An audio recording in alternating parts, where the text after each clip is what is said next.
Coming up tonight on News Watch, another structure is destroyed by fire in the viewing area. They'll tell you what firefighters were up against in Coles County Monday afternoon. Nationally, the person who opened fire on the campus of Brown University is still on the loose. Police are now releasing numerous videos of the possible suspect. Emily? Temperatures are finally starting to warm up with highs above freezing and melting snow. But can this be an issue for travel with lows below freezing? I'll have the answer coming up. This is News Watch, and your Tuesday evening's edition starts now.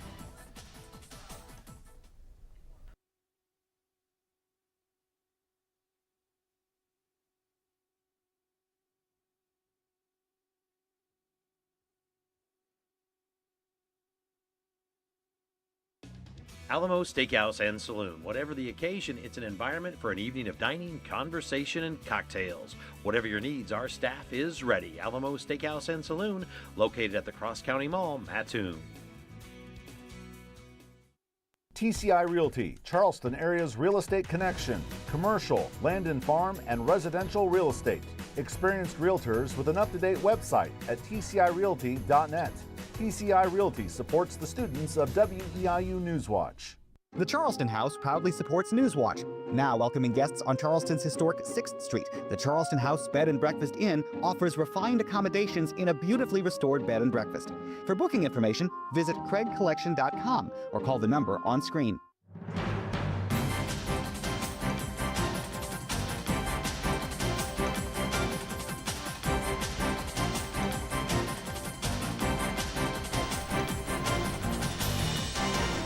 Well, how about this? Temperatures rise above freezing today. Good evening and thanks for joining us. I'm Matt Williamson. And I'm Rashad Jones. We're experiencing a nearly 50-degree temperature change in central Illinois. With more on the warm-up, here's Emily Davis. We're definitely starting to warm up with highs today in the 40s, a high in Charleston of 42 degrees today. But if we look back at the weekend, we saw much colder temperatures. Saturday, on the 13th, we saw a high temperature of just 32 degrees, a low temperature of 9 degrees on that Saturday. And then on Sunday, we were even colder with a high temperature of 10 degrees on the 14th and a low temperature of -5 degrees. So that's a 32-degree warm up from Sunday's high to today's high, and almost a 50-degree warm up from Sunday's low to today's high. So temperatures are really starting to warm up as we move into this work week. And as we look at our high temperatures throughout the daytime today, we saw high temperatures in the lower 40s, even the upper 40s in parts of the area, with a high temperature getting up to 49 degrees down in Effingham. And this is causing most of our snow to begin to melt, which we almost had 8 inches on the ground after that snowfall this weekend. That's a first look at your Skywatch forecast. Now back to the desk. All right, thanks, Emily. Now back to our top story. Family pets are still missing, but no other injuries are reported after a house fire in Coles County. The Lincoln Fire Protection District says Monday afternoon, firefighters responded to the 200 block of Main Street in Janesville. They say the home is a complete loss. The American Red Cross is helping out 3 people who lived in the home. First responders say 2 dogs and 2 cats are unaccounted for and are presumed to have died in the fire. A cause of the fire remains under investigation. Well, dozens of fugitives are off the streets in Illinois after a holiday crackdown involving several agencies. The U.S. Attorney's Office for the Southern District of Illinois says they joined with officers around the state in Operation Safe Christmas, a push to capture wanted fugitives before the holiday. They say that effort led to 63 arrests, along with the seizure of $15,000 cash and 2.5 pounds of narcotics. And they say those arrested include a man wanted for shooting a police officer in Granite City near St. Louis earlier this month. More eyes will be watching the streets of Decatur next year. On Monday, City Council members unanimously approved the purchase of 10 flock cameras totaling $50,000. Decatur Police Chief Brad Allen says those solar-powered cameras produce a live feed and the footage will be stored for up to 30 days. Allen also says the cameras are intended to deter crime and aid in the police investigations. They say the new cameras will integrate seamlessly with the current 106 license plate reader cameras around the city. Chief Allen says the police department plans to expand their reach with more flock cameras in the future, pending council approval. A local university launches a plan to make the college experience more successful for students. Indiana State University officials says the purpose of the initiative, called the Strategic Plan, is to prepare students for meaningful careers. To do that, the university is launching the Sycamore One Stop, a centralized hub for advising, financial aid, and student support services.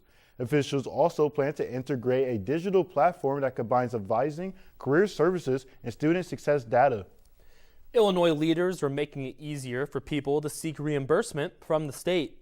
Secretary of State Alexi Janulius says the Illinois Court of Claims is going digital, offering electronic document filing and remote hearings. The Court of Claims handles requests for legal compensation from the state of Illinois in cases ranging from property damage caused by state agencies or employees to compensation for police and firefighters killed in the line of duty.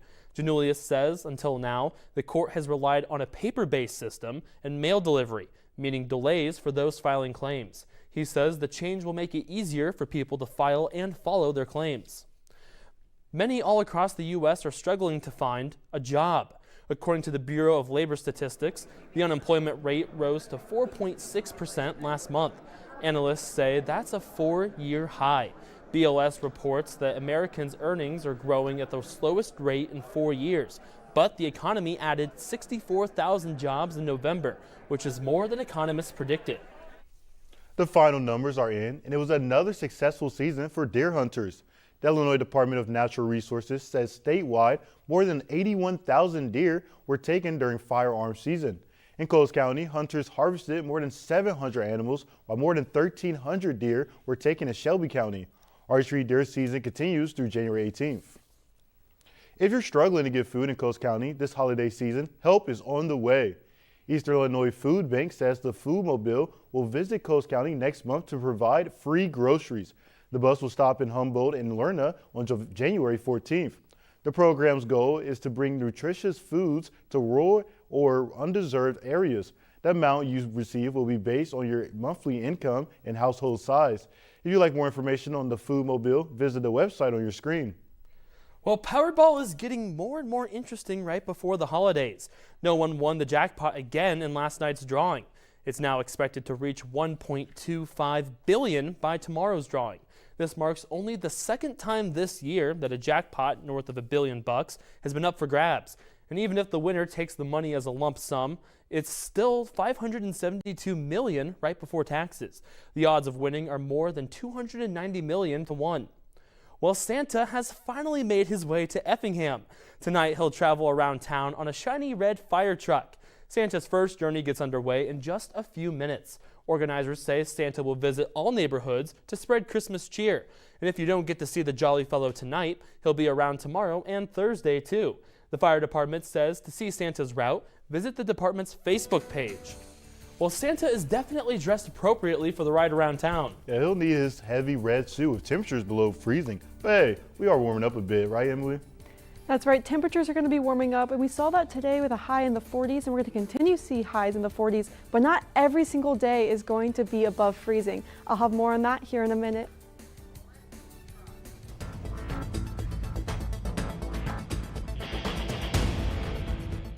It's a time of togetherness, joining with family and friends to celebrate the holidays, but it can also be a season of worry and dread.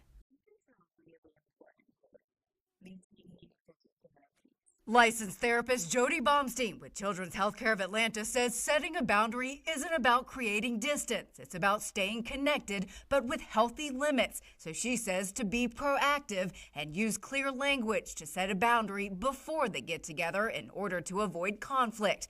And keep that message consistent. For example, that a certain topic is off limits. And then accept that you can only control your response to things.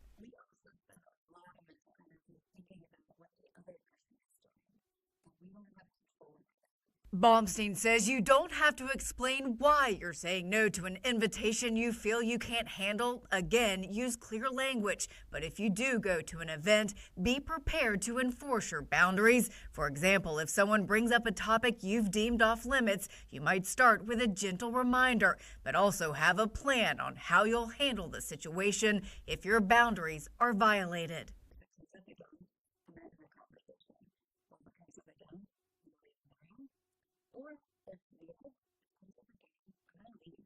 For Health Minute, I'm Mandy Gaither.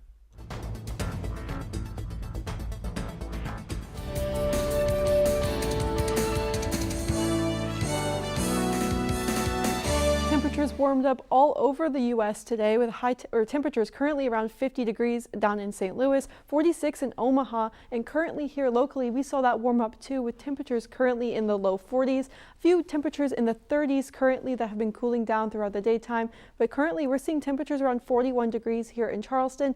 Mostly clear skies, a few clouds moving through the southern portion of our viewing area, but throughout the daytime today we saw high temperatures in the 40s, a high temperature of 43 degrees here in Charleston, although we got up to 49 degrees, almost 50 degrees down in Effingham, and these temperatures above freezing across the entire viewing area has contributed to the snow to begin to melt here in the background across Eastern's campus and across the entire viewing area. And as we move overnight tonight, though, all that melted snow may have a chance to freeze because we are going to be seeing temperatures dip back below freezing, a low temperature of 31 degrees overnight tonight, along with mostly cloudy skies.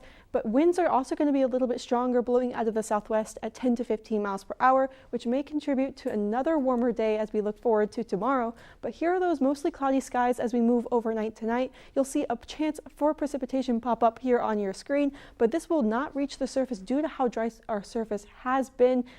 The atmosphere must be saturated before rain can fall, and this is not a sufficient amount of rain to produce anything on the ground. And then we're going to see those clouds begin to clear up as we move into the morning hours on your Wednesday, and we're going to see another warmer day on your Wednesday with a high temperature back up into the 40s with a high temperature of 40 degrees.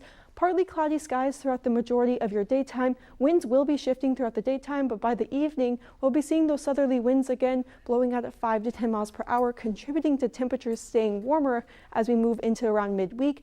But as we move overnight Wednesday night, we're going to be seeing strong wind gusts up to 50 miles per hour. Now, this is going to contribute to our temperatures warming up, but it's also going to make for a very windy overnight Wednesday night into Thursday morning. But we're also going to be seeing partly cloudy skies throughout the daytime tomorrow. Those partly cloudy skies will come in and out throughout the entire daytime as we move into the evening, eventually when we're going to see those gusty winds up to 50 miles per hour. But after that, we're going to be seeing another chance for rain, or another chance for precipitation, but it's going to be rain, not snow. But it's going to be a much warmer day on Thursday, a high temperature of 47 degrees on Thursday with a chance of rain, not snow. So that snow will begin to melt, especially by the time we make it to Thursday. But we are going to cool down after that as we finish off our work week. A high temperature of just 32 degrees on Friday under mostly clear skies, but that won't last for long because we are going to warm up again as we start the weekend. A high temperature of 46 degrees on Saturday under partly cloudy skies, and you're going to see that here. The warm air will push off to the east. Colder air will move over top of us on Friday for that high temperature in the low 30s, but it will push back off to the east, and we'll see some warmer air move over top of us as we start our weekend. And the reason for this is our upper level jet stream. You'll see here we are under a trough or a ridge of warmer air on Thursday that's keeping our temperatures up in the upper 40s. But as we move into Friday, a trough of colder air will move over top of us, which will cause our temperatures to cool down into the low 30s, right around that freezing mark. But as we move into Saturday, a zonal pattern will move over top of us, which will mean consistent temperatures. And for us, that's going to mean consistently warmer temperatures across the entire United States. We're going to be seeing above average temperatures for the next 6 to 10 days. And that means here locally too, we're going to be above average for the next 6 to 10 days. The average is typically in the upper 30s. And as we look at our 7-day, we're going to see temperatures in the upper 40s and upper 30s for most of the 7-day. Now that's a look at your Skywatch forecast. Now back to the desk. All right, thanks, Emily. Now topping tonight's National Watch, Rob Reiner's son, Nick, will be charged with murder after his parents' deaths at their Los Angeles home. The famed director and his wife, Michelle, were found dead Sunday in what appeared to be a homicide. There are no details on the circumstances surrounding the Reiner's death. A court proceeding was scheduled today, but Nick Reiner's attorney says his client did not appear because of an undisclosed medical reason. Rob Reiner directed such films as Stand By Me, The Princess Bride, When Harry Met Sally, and A Few Good Men. It's now day 4 in the search for the suspect who killed 2 students and injured 9 others at Brown University. New videos and photos have been released by police, who are urging the public to reach out with any tips on the suspect. Michael Yoshida is in Providence with the latest. The community around Brown University is reeling from the deadly mass shooting. It was an awful scene. I mean, people were screaming, crying.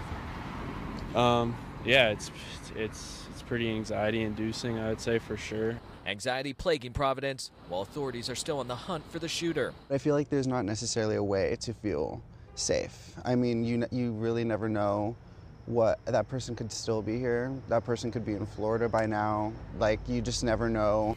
Officials now pursuing a new lead based on these photos and videos of a person taken Saturday afternoon, hours before the attack.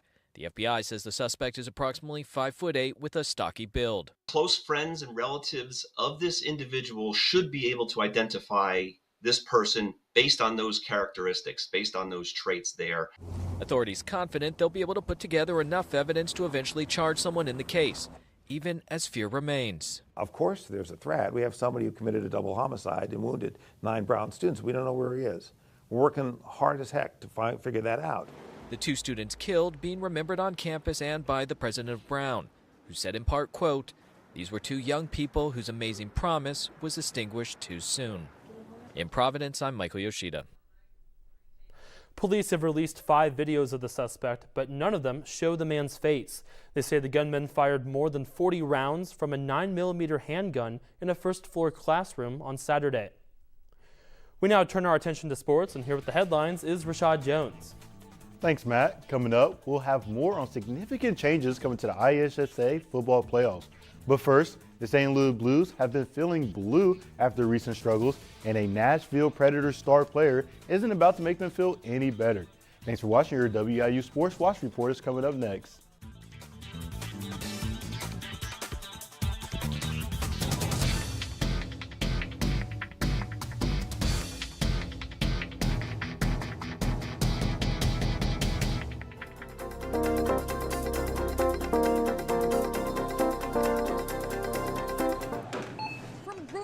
To natural gas and electric bills, costs are rising and consumers are feeling the crunch, according to the latest Consumer Price Index report. People are still frustrated because we saw prices rise quite quickly coming out of the pandemic.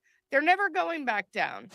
Because of inflation, the most recent data shows American households are spending $208 more a month to purchase the same goods and services as they were a year ago, and over $1,043 more a month than they did at the start of 2021, according to data from Moody's Analytics. We hear loud and clear how people are experiencing really costs.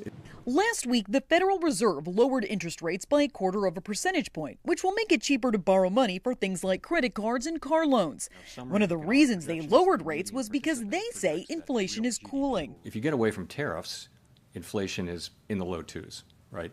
So it's really tariffs that's causing most of the inflation overshoot.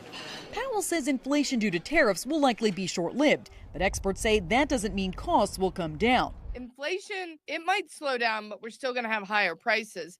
Many experts say the best way for consumers to feel better about the economy is for wages to increase. For Consumer Watch, I'm Jen Sullivan.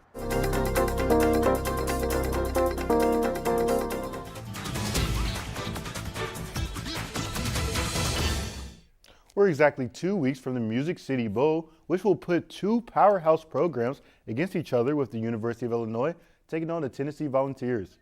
Many projected NFL prospects tend to opt out of bowl games to prepare early for the draft, while Illini quarterback Lou Altmaier has surprisingly decided to play what will be his final collegiate start. Altmaier explained his decision with the media on Saturday. I do the best thing for myself, and the bottom line is I love to play, I love to compete, I love these guys, I respect them, I respect the university, man, and I'd regret it if I didn't go out there and go play ball. This is what I've always dreamed about doing, and now I got an opportunity to do it one last time for a university that I love that took a chance on me. Altmaier is a projected late-round pick in the upcoming 2026 NFL Draft for ESPN and Pro Football Focus, and a strong performance in the Music City Bowl can help greatly improve his draft stock. Illinois finished 8-4 in the regular season and received votes in the final AP poll of 2025. Illini take on Tennessee December 30th at 4:30 in Nashville. An Eastern Illinois athletic team gets top honors from the Ohio Valley Conference, but it's not for play on the field.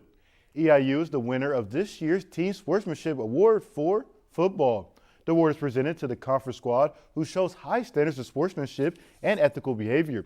The conference also looks at the conduct of student athletes, coaches, staff, and administrators. This is the second consecutive year Eastern has been honored with the Sportsmanship Award. Another sporting award is handed out, this time to a University of Illinois basketball player.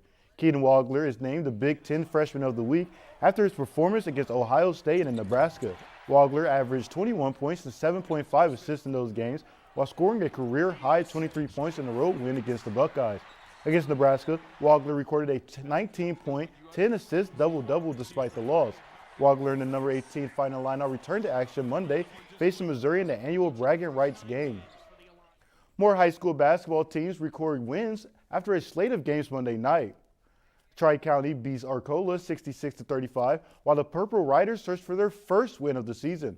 Teutopolis takes a close win against Effingham St. Anthony 45-40 as their undefeated campaign continues. Sullivan takes care of Arthur Lovington Atwood Hammond in blowout fashion 54-30.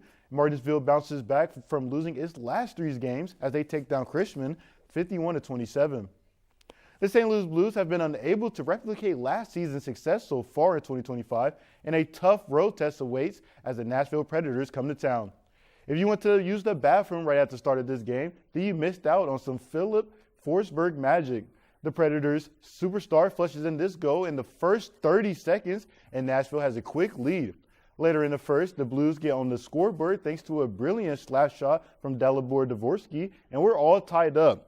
But Forsberg just keeps filling up the goals column, draining his second of the game late in the second period. With time winding in the third, Reed Schaefer does his best Steph Curry impression by drilling this goal from way downtown. Forsberg adds a third goal on an empty net for his 11th career hat trick, and the Preds win easy, beating St. Louis 5-2. Finally tonight, major changes are on the way for Illinois high school football. Beginning next year, the top 48 teams from each state division will qualify for the postseason, up from 32 in 2025. As a result, most 3 and 6 teams will get into the playoffs starting in 2026. This season will also begin a week earlier going forward, with games starting on August 21st next season. That'll do it for Sports Watch tonight. Over to you, Matt. Well, we catch a break from bitterly cold temperatures this week. Emily Davis returns in just a moment to recap conditions in Charleston, Casey, Sullivan, and all the area next. But first, many of us are over the snow, but others would still like to see a white Christmas. Well, what are the odds? We'll see what Mother Nature has to say in tonight's parting story. Thanks for watching. This is Newswatch on WEIU. Hello, I'm Blake Wood, Eastern Illinois University class of 2006. I worked at WEIU Newswatch all 4 years of college and still have the collection of vintage shirts to prove it. The experience I gained at WEIU launched my career in TV news and public relations. Today, WEIU needs your help now more than ever. With the loss of federal funding, I'm asking you to join me in supporting the station. Visit WEIU.net to make your donation. What I'll always remember about WEIU are the lifelong friends I made and the professional experience I gained working at the station. It's where I anchored my first newscast, covered severe weather, and told stories that mattered to communities like Charleston, Arcola, Casey, and Paris. If you value education, local news, and local programming, please donate online or call the station. Support WEIU.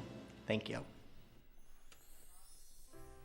And finally on this Tuesday, it's been pretty cold and snowy in the northern tier of the U.S. since Thanksgiving. But those hoping for a white Christmas may be in for a disappointment. A white Christmas is when at least 1 inch of snow is on the ground on the morning of December 25th. That's according to the National Oceanic and Atmospheric Administration. A lot of northern states have been covered with snow recently, but a large area of the U.S. is now expected to be warmer than average for the rest of December. Forecast models show much of the snow Christmas morning will be in places that usually have the best shot at a white Christmas: the Mountain West, Northern Plains, and the Great Lakes snow belts. Well, I'm okay with a warm-up, Emily, and conditions will be pretty nice for tomorrow and into the weekend. Well, maybe a little rain. We're definitely going to warm up as we move into tomorrow, and if it's anything like tomorrow, we're definitely not going to be seeing a white Christmas on Christmas Day, but we are seeing a high temperature of 40 degrees tomorrow, partially due to winds by the evening hours blowing out of the south at 5 to 10 miles per hour. And as we look at our 7-day, we're going to see consistently warm temperatures, with temperatures warming up a lot more on Thursday with a high temperature of 47 degrees, but there will be a chance for rain on Thursday, eventually dropping down on Friday to a high temperature of 32 degrees, but we'll warm up again again by the weekend with a high of 46 on Saturday and staying consistently in the low 40s and upper 30s as we move into next work week as well, with a high temperature of 40 degrees on Sunday to finish off your weekend, warming up to a high temperature of 37 degrees on Monday, and then a slight warm up as we move into Tuesday with a high temperature of 42. That's a final look at your Skywatch forecast. Now back to the desk. All right, thanks, Emily. And that's a wrap for tonight's edition of Newswatch. The Skywatch forecast can be found anytime on our website. And if you have a news tip for the newsroom, give us an call or send us an email. Coming up next on WEIU BBC News, The Context. Good night.